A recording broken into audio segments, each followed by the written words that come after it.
Hello everyone, welcome back to my channel. నేను మీ మీనా ప్రసాద్. అందరు ఎలా ఉన్నారు? బాగున్నారా? మేమైతే సూపర్గా ఉన్నాము. ఈరోజు స్పెషల్ రెసిపీ ఏంటంటే మా మమ్మీ చేసిన బొమ్మడి చేపల కూర అనమాట. చాలా అంటే చాలా బాగుంటుంది.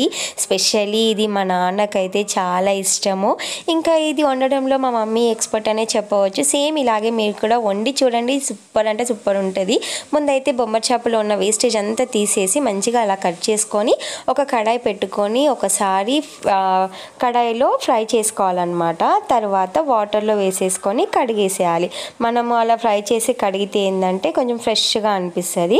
తర్వాత కడిగిన తర్వాత ఒక బగోన్లో ఆయిల్ వేసేసుకొని ఆయిల్ హీట్ అయిన తర్వాత బొమ్మడి చేపలను అయితే ఇలా ఆయిల్లో ఫ్రై చేసుకోవాలి. ఇప్పుడు అర్థమైంది కదా. ఫస్ట్ అయితే నార్మల్గా డ్రై రోస్ట్ చేసుకొని కడిగేసి తర్వాత ఆయిల్ వేయగానే ఫస్ట్ బొమ్మడి చేపలు వేసేసి మంచిగా ఆయిల్లో ఒకసారి ఫ్రై చేసుకోవాలి. ఇలా ఫ్రై అయిన బొమ్మడి చేపలని ఒక గిన్నెలోకి తీసేసుకోండి. ఇప్పుడైతే అదే గిన్నెలో మళ్ళీ ఆయిల్ వేసుకోండి. ఆయిల్ వేసుకున్న తర్వాత ఆయిల్ మంచిగా హీట్ అయిన తర్వాత మనం ఆల్రెడీ సన్నగా తరిగి పెట్టుకున్న ఉల్లిపాయ ముక్కలని ఆయిల్లో వేసుకొని మనకి ఉల్లిపాయలు మంచిగా ఫ్రై అయ్యే వరకు అయితే ఫ్రై చేసుకోవాలి. చూస్తున్నారు కదా, ఇలా మధ్య మధ్యలో కలుపుతూ మనకు ఆనియన్ అయితే మంచిగా ఫ్రై చేసుకోవాలి. ఆనియన్ ఫ్రై అయిన తర్వాత మనం వచ్చేసి ఇప్పుడు అల్లం వెల్లుల్లి పేస్ట్ వేసుకోవాలి. ఇందులో అల్లం వెల్లుల్లి పేస్ట్ వేసుకున్న తర్వాత ఒకసారి మంచిగా కలిపేసుకోండి. ఇప్పుడు నెక్స్ట్ వచ్చేసి మనం ఇందులోనే కొద్దిగా పసుపు కూడా యాడ్ చేసుకోవాలి. పసుపు యాడ్ చేసుకున్న తర్వాత మళ్ళీ ఒకసారి మిక్స్ చేసుకోవాలి. ఇలా మొత్తం మనకి ఆనియన్ మంచిగా ఫ్రై అయిపోయింది కదా. ఇప్పుడు వచ్చేసి మనము కట్ చేసి పెట్టుకున్న టమాటా ముక్కలు కూడా ఇందులో వేసేసుకోవాలి. మనకి టమాటా కూడా మంచిగా మగ్గిపోవాలన్నమాట.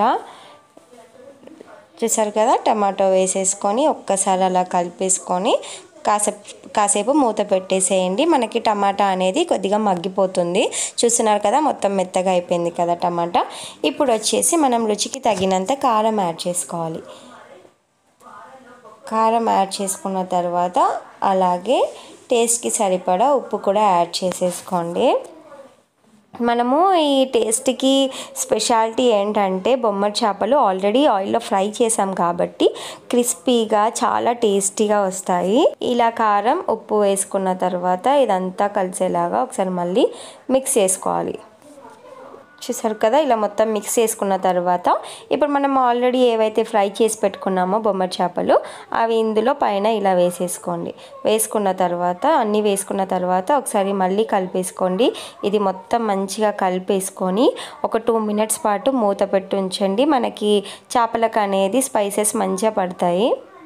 చూసారు కదా, ఎంతో సింపుల్గా చాలా టేస్టీగా బొమ్మడి చేపల కూర అయితే మనకి రెడీ అయిపోతుంది. ఇప్పుడు 2 మినిట్స్ తర్వాత మూత తీసేసి ఒకసారి మంచిగా కలిపేసుకోండి. చూసారు కదా, ఆయిల్ కూడా మంచిగా పైకి వచ్చేసి ఇప్పుడు అయితే చివరిలో కరివేపాకు కొత్తిమీర యాడ్ చేసుకోండి. ఇలా మంచిగా సన్నగా తరుక్కున్న కొత్తిమీర మొత్తం యాడ్ చేసుకోవాలి. అంతే, ఎంతో టేస్టీ అయిన బొమ్మిడి చేపల కూర రెడీ అయిపోయింది. ఈ వీడియో మీకు నచ్చిందని అనుకుంటున్నాను. నచ్చితే తప్పకుండా లైక్, షేర్, సబ్స్క్రైబ్.